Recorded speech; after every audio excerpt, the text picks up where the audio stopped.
Okay, I want to do this in one take, so I'm apologizing in advance for my sniffles, coughs, stutters, whatever.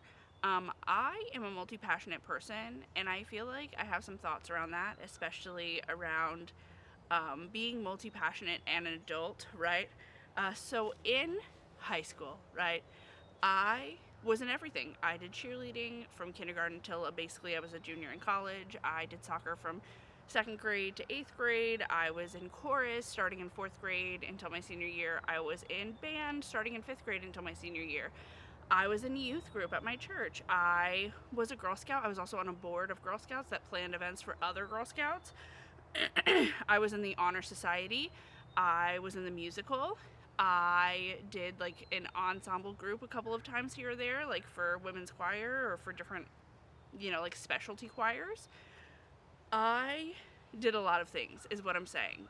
And at no point was it like weird, right? Like it wasn't weird that like I had musical practice on one day and then cheerleading clinic on the next, or that I was split between band and chorus, right? Like it was all just like very normal for the high school experience, and almost encouraged, right? And I loved it. I loved doing a little bit of this, a little bit of that. And I know this was not everybody's high school experience, but it was mine. Then I get to college. I went to a junior college first, a community college first. And again, I'm still like pretty multi-passionate, right? I started a cheerleading team there. I was in the honors fraternity, also in the honors program for the school. I performed at open mics at least once a semester, sometimes twice a semester. I was doing a lot of like fun classroom things, making videos, right? I've been making videos since I'm 12 years old. I just celebrated 19 years on YouTube with my original account, right? I was doing all of these things, and again, I loved my community college experience. I could talk about this endlessly, of like I could go outside after my class and like, have fun like harmonizing with a friend. Like they would be out at the piano, they'd be like, come sing with me, or like let's see how like high we could sing. I'm sure it was very annoying to the actual faculty and staff, but it was like a great experience for me. And again, there was like no like limit, right? Like I could do all these things and have fun and enjoy it. I get to university, and again, I'm still thinking of myself as a multi-passionate person, and I finally enroll in a program that has to do with video.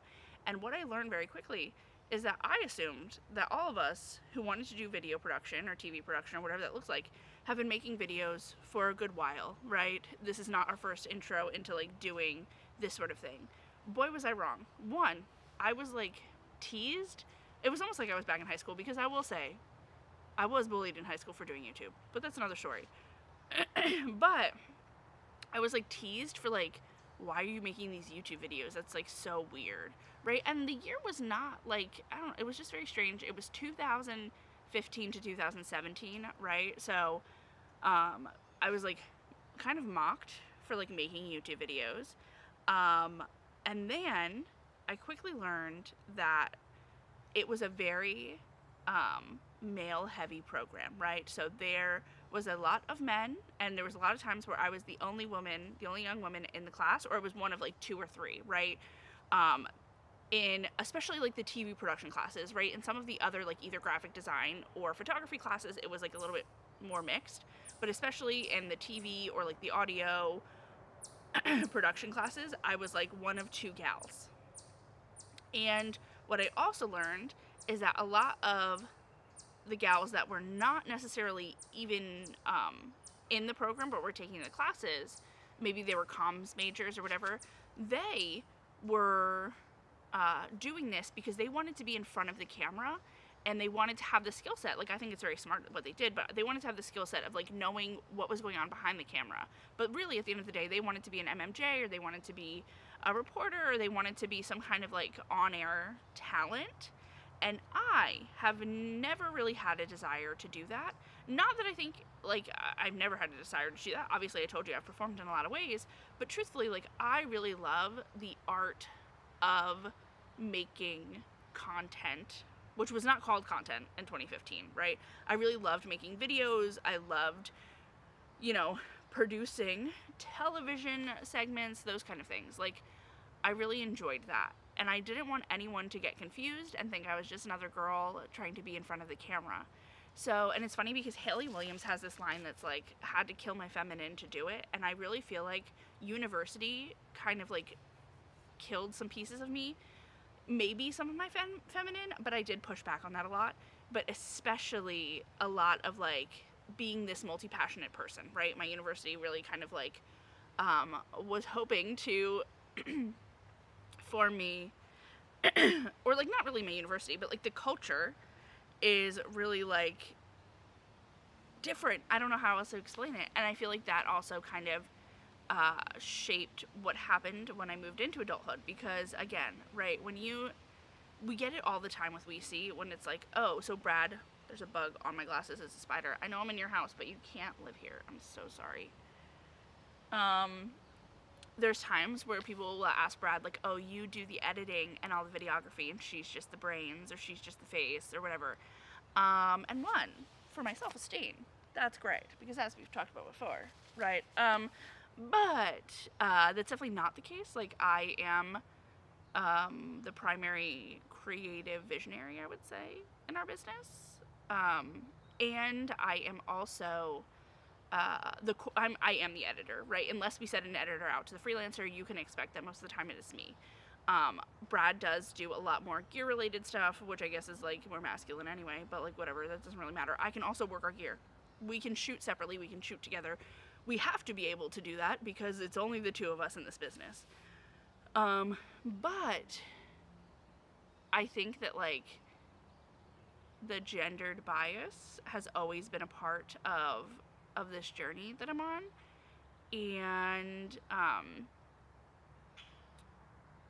I remember I was struggling to get internships my senior year of college, and one of my professors called me into her office. She was like, have you considered taking Girl Scouts off your resume, taking anything girl related off your resume, and going by Sam?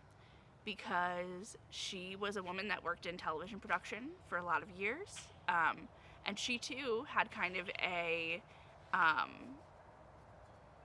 gender neutral name. And she's like, as long as I don't put that I am a woman in any capacity, it tends to get my resume at least to the next level. And truthfully, making some of those changes has worked, and I am very often, I now go by Sam professionally entirely because of that conversation. And I will say that most times, like 9 times out of 10, even with my day job when I first started, people assumed that Sam Washington was a man coming in or whatever. Like when I would answer the phone after we've been chatting over email, people were like, oh, I was not expecting, and then like kind of trail off. So that's just very interesting in general. And I think that all of this is coming back to the Artist Way, by the way, because I'm doing Artist Way. I'm on week 6 as I'm recording this. I think that all of that has to do with the fact that I think that I need to let myself coexist in all of those multi-passionate spaces.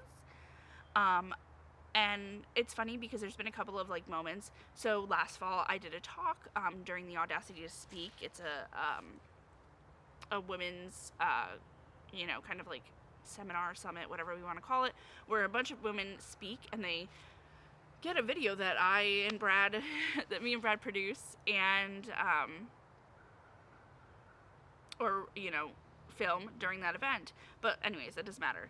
Last year I spoke at it, and in doing that, a lot of people came up to me afterwards. They're like, oh, we know Sam as the videographer, we know Sam as the gal that mics us up, we know Sam that asks us the interview questions. Like, we don't know this Sam that like can rock a stage, right? Everybody was like, that was incredible. Like, we didn't know that was going to be the case. And it's always so funny that like I have put, and I don't think anybody else did this to me, I think I did this to me, right? I killed my performer side so I could do it, right? If we're taking a book out of Haley Williams' mind, taking a page, this is the wrong phrasing, but that's okay, one take, we could do it. So I think that I put myself in that box so nobody would assume that I'm just a girl that's trying to get in front of the camera and like to prove myself that I can do this. And I really made myself a technician in that way, right? Like I was like, I'm a technician. I am here to be, and at the time I really wanted to be a technical director, but I don't really want to work in news, so it's a different story for, again, a different day. But I really wanted to be a technical director, so I came off, I was like, I'm a technician. I'm here to run the board, or I wanted to be a producer, right? I'm here to run the room.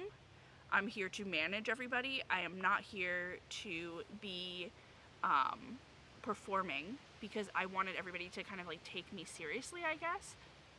So that is, I think, where maybe some of my block, if we're talking about the artist way, comes from, is this notion that I need to learn how to like be my performer self. And again, I just want to say, like, there have been so many instances where people have been like, oh, you could ask Sam to do it, and they're like, oh, Sam doesn't really like to speak. Or last year I moderated a panel, and they were like, wow, you're actually really good at moderating. And again, like the talk, like I think I surprised a lot of the women there. One, I was not so much nervous about the talk. I was more so nervous that apparently we were having audio issues with the Zoom during the stream. And again, I was still being the production person for this event. So I was like, okay, we're just gonna do this and hope that everybody else can figure this out without me as I'm up on stage. But truthfully, like that talk, like a lot of people were very shocked that like I had this kind of like presence performer aspect of me. But again, if you knew me in high school or even in community college, that is not the case, right? Like I think that it's more shocking to some of those folks that I'm not doing open mics, or I'm not, doing theater, or I'm not in front of people in some way, right? Like what is cheerleading if not like a performance sport, right? Like you are really performing on a mat in an athletic way. So, all that to say is I had some shower thoughts. And here they are in a one-take video. I'm not going to edit it, so this is what you got. If you didn't know, I'm Sam. I'm doing The Artist Way. I own a video production company. We make marketing videos, basically. And The Artist Way is a book about getting creatively unblocked, and it's a 12-week program. I'm halfway through, and I feel like in the last couple weeks, right, week 5, week 6, I have really been making some progress. So we'll see what it comes next. I do have vlogs about all of those, so if you want to go watch them, you're more than welcome to. Anyways, a little bit of sun. Who is she? All right, we got to end this recording. It's been fun. Bye. See ya.